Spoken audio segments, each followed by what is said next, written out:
Alvarado, and my topic is racism. Today I'll be interviewing Alvarado, and Taibu Muhammad.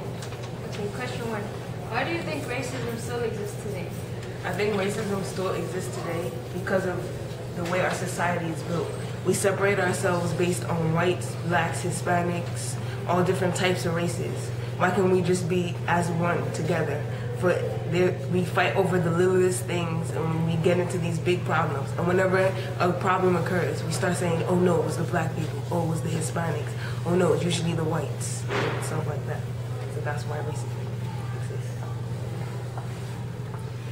I believe that racism exists. It still exists because like the way people act these days, people think because the N-word has been used around so much that people could just say it whenever they want to say it, but that's not true. You should only use the N-word when it's like, sorry for laughing, you should only use the N-word when it's like appropriate for the situation. Even though that obviously never really comes around a lot, we still use it. So racism is caused based on discrimination, and it's wrong. It's really wrong. I believe there's still hatred among the Caucasians and the African Americans, and that's what ultimately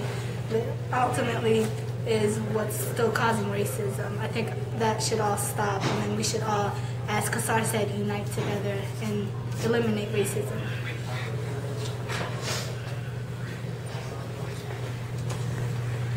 Okay, question 2. Who do you think are most affected by racism? I think the people who are most affected by racism is #1 just African Americans. On the news, everywhere, every time you see a black person, I bet you in a white house, in a white neighborhood or somewhere, they're saying something very mean or rude about the African Americans, which is not right. We don't cause all the problems. Yeah, sure. Every community, every society, every race, every color, they have a problem. They all shoot, they all do drugs, they all have their own problem. Maybe some races do something more than the other, but I think that all has to do with the community you live in at the moment. How you live, the surrounding part around you. What's the question again? Who do you think are most affected by racism? I think, like as Kassar said, I think African Americans are most affected by racism because, like, your question just reminded me of like one time I was in the Ville. As everybody knows for the Ville, I went to Starbucks and I asked for a Java coffee. I'm sorry for my tears. It's just that it was so emotional. Like, he handed me the coffee. And he said, 2 shots, nigga, or 1? I want to talk about this before. I believe anyone that's not Caucasian is affected by racism. Yeah. Oh, and one more thing to add. I had a friend who lives in, that I knew during one of the programs that I went to, and she lives in Chicago, and when she went to the mall there, the police officers were giving them a code of conduct card to only the African Americans and the Hispanics, telling them how to act in the mall. And so they passed all the Caucasians and didn't give them anything, as if they knew how to act in the mall by themselves. Just because they were teenagers, they thought, oh, they're going to be rowdy in the mall, they're going to act crazy, stupid, all that other thing. And I thought that wasn't fair when she told me. How are you going to give somebody, just because based on their race, that was so obviously based on their race, you're going to give them a code of conduct card, how to act. They're not animals, they're people.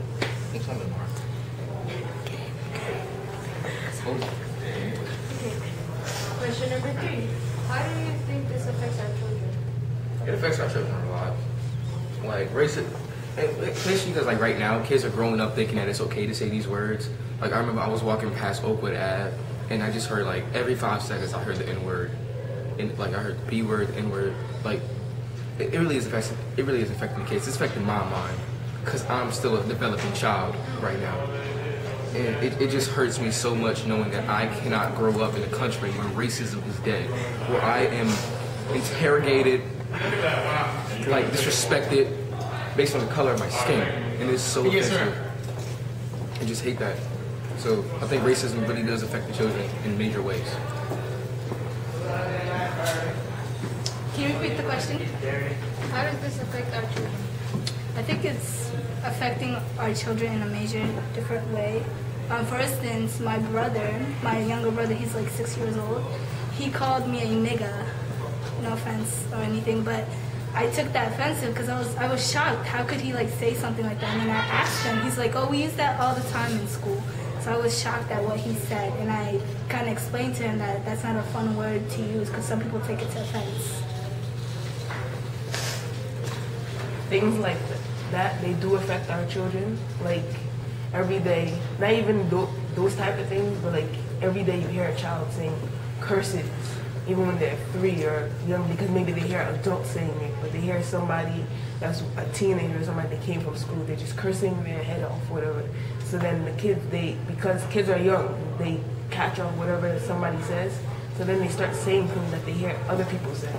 So then after that, they say it like it's a regular language when it's not. It's actually very offensive. You shouldn't be saying things like that. But in order for them to stop, the teenagers need to learn to stop too, and also the adults need to be good role models, and teenagers need to be role models too. Question number 4. How do you think this can be resolved or at least controlled? I think it should all start with the children. As we said before, the children are getting affected by it quickly, so that's the first step in trying to control it somewhat, because our new generation is going to be affected if we don't start now. There's a way how to control it, but there's not really a way how to end it. Because no matter, like, any generation, there's always going to be one person that think he's better than somebody based on their skin. So that causes racism right there.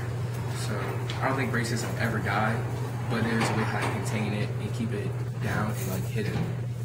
Like, basically, we can, like, get people to stop using offensive terms, not just the N-word, but like any type of word like chink or wetback or anything like that, or beaner, like that's offensive Mexican people, or like honky and cracker. We can stop saying those words. Oh, if you guys didn't know, chink is like a official word to like Chinese people. So like, Asian Americans, Orientals. But like, we should like try to calm down on the use of offensive terms to people and just like live in happiness. Like it's the 70s again, you know. Try to like work together. I don't think that racism should be controlled, but it can be helped a little, because racism has lasted for years and years and years and years and years, and I don't think it will ever be stopped. You could stop it, I guess, a little bit. Maybe you can. In some states, they have like, maybe some people think it's silly rules, whatever. But some places, maybe they even fine people. They hear them saying an offensive term, whatever. So I guess they can do something like that.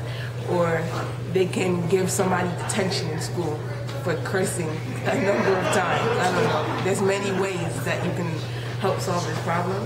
But to me, racism can never be truly controlled. Everybody has a little racism inside of them. All types of racism, they're all racist in some way. No matter how many times you try to be, you can have a black friend, but you may still, even if you're playing with them, you may still end up saying a rude thing to them, even if in a playful way. So that's why.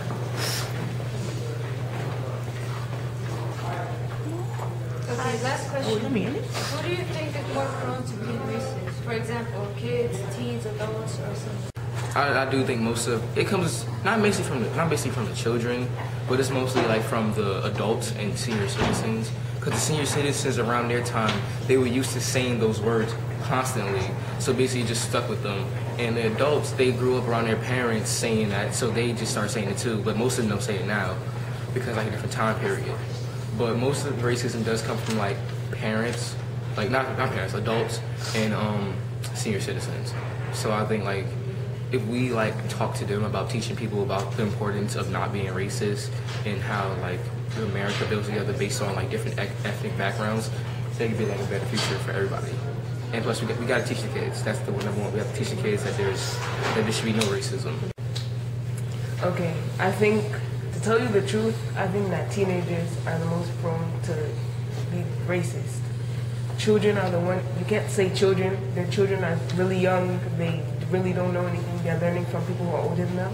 And I feel like teenagers are the worst people ever. Everywhere you go, every word that comes out their mouth is something foul. even they make cursing sound like good words. The way they talk is like part of their English language when it's not. Yeah, sure, it's in the dictionary, but don't use it. I also, teenagers, like, they use the words in a bad way. They're always teasing each other, playing around, but maybe, they don't know, maybe it's offensive they don't know if it's offensive to each other. They don't know if, they really don't know what the impact that it can have on somebody else. I think I agree with Kassar. Teenagers, if you take a look at the school, during lunch you see all the Jamaicans at one table, you see all the Hispanics at one table, you see all the African Americans, all the Africans, and then it's like divided into 5 different races, and they ultimately laugh at one another.